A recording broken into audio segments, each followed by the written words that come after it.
name is Johhny. I don't know what to do. Alright, let's go with this. I was born in Fulda, Germany.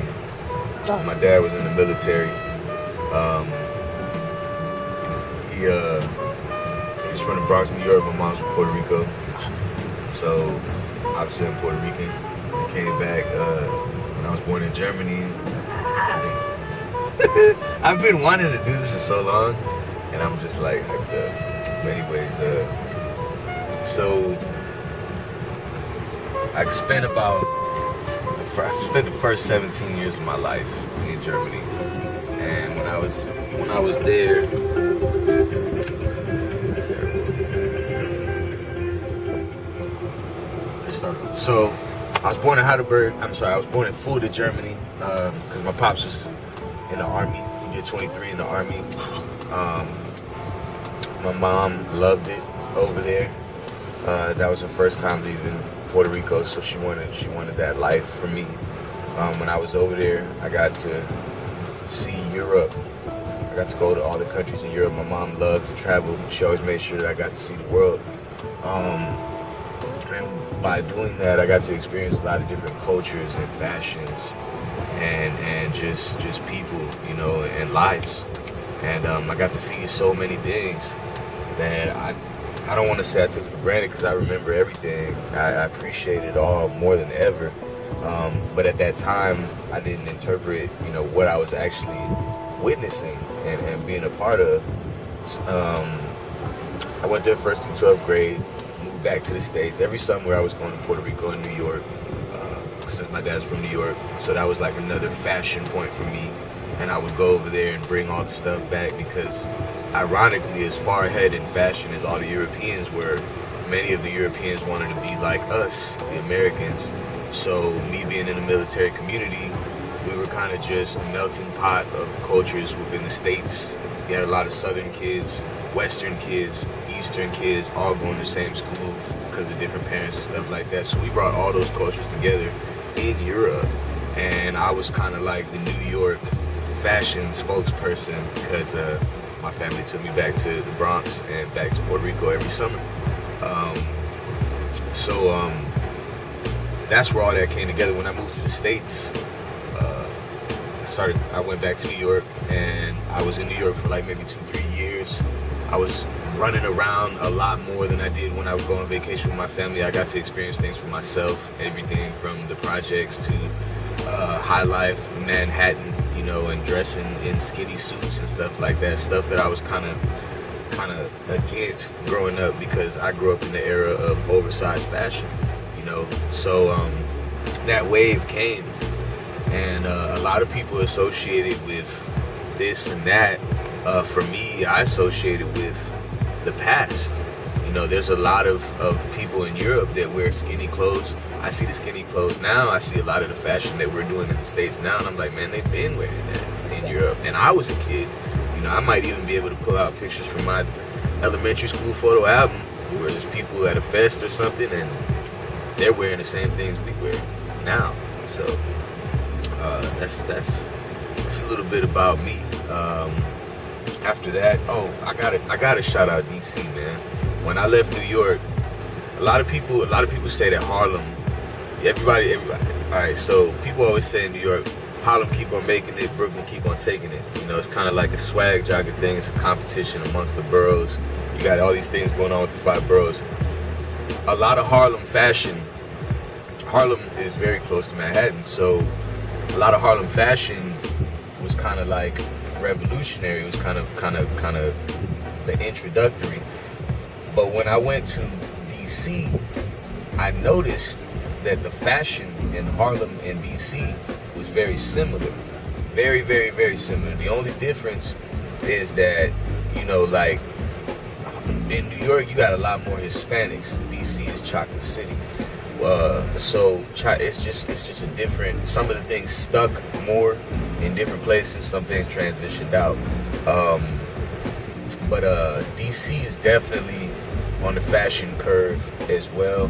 I really don't know by heart who leads it, But I think that everybody takes things from each other and kind of just adapts and throws their own little twist on it. So all those things influenced me, and when I came down here to Texas, I just had to bring it all with me. Watch out now. And Austin's style is self. It's about being yourself. You know, I remember when I was telling you, like, Austin opened my soul. And the reason I say that, sure, I have some testament behind that, but I feel like everyone in Austin, like, you can be yourself here. You can do whatever you want to do. And people are going to love you no matter what. Everywhere we go, we got haters, for sure. But no one's here to judge. You're just here to have fun and be yourself and express who you are. And it seems like Austin has more love than hate, because I catch a lot of people expressing themselves, and me being in the entertainment industry, I see things first. And I'll see one guy expressing himself a certain way, within a matter of a month or two, I see 2 or 3 guys expressing themselves the same way. There's just so many different fashions. Vintage is really big out here, and kind of like I guess making your own.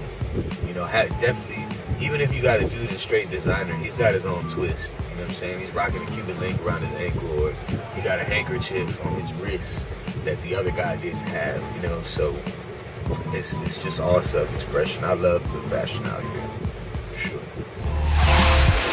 Think about the future. I miss the past, but you know what I'm doing now. First and foremost is I'm a father. That's the newest thing, and that's the most important thing I got going on. As much as I wanna do big things, and I'm chasing my dreams and my future and goals and aspirations, the number one thing I have to do is be the best father I can be. I have the best father that I can have, and I want to be half the man that he was for me. I feel like I can do so much for my son, chasing my dreams. Right now, I'm at a point of making some sacrifices to where I'm giving up a lot of time that I could be building with him in order to provide for him, and not lose the chase and the growth at the same time, if that makes sense. So I came to Austin for music. A lot of people don't know I do music, but I was coming to Austin for 2-3 years regularly, every weekend, doing production. I own a production company here in Austin. I'm a partial owner. We meet regularly. We're doing a lot of things. We just did a track with Kid Evo from San Marcos and Trader Truth. We produced that track. It'll be coming out soon to the public. We're kind of just jumping out there as a brand, because for the last 2 years we've been brewing organically. So we're really excited to do that. One of my partners is works at the Capitol. One of the other partners, they're actually brothers. He's the director of the music program over at the Recording Conservatory of Austin. He's our head engineer. So, and these are my brothers from like Germany, childhood. You know, I just went to their mama house in Killeen the other day, had some mac and cheese and all that good stuff. But we want to jump out there. That's coming. You're gonna see Johhny Mac kind of present himself in a new way. When it comes to music, I call myself Johhny From God. So you're gonna meet Johhny From God for sure. Again, it's about my son. You know, he is the future. I'm trying to leave a legacy behind for him to continue. You know, I'm trying to do all things. I'm trying to be like my dad, man. I know what my dad left for me and what he's gonna leave for me, and I want to leave a lot of things for him. You know, I'm the 4th. My son is the 5th. You know, we gotta be kings, and we just gotta. I'm trying to do it all for him, man. Whatever I can leave my son. I want to get a house next year, you know, things like that. Maybe I just became a stock lead over at Nice Kicks, so I'm the first guy to open the box, you know. Things like that, man. It's all growing organically. I'd even ideally like to check back with y'all in like a year and show y'all where I'm at, just so we can talk about growth, and maybe I'll have a longer beard or some gray hairs in there, you know, I don't know. We'll find out. Yeah.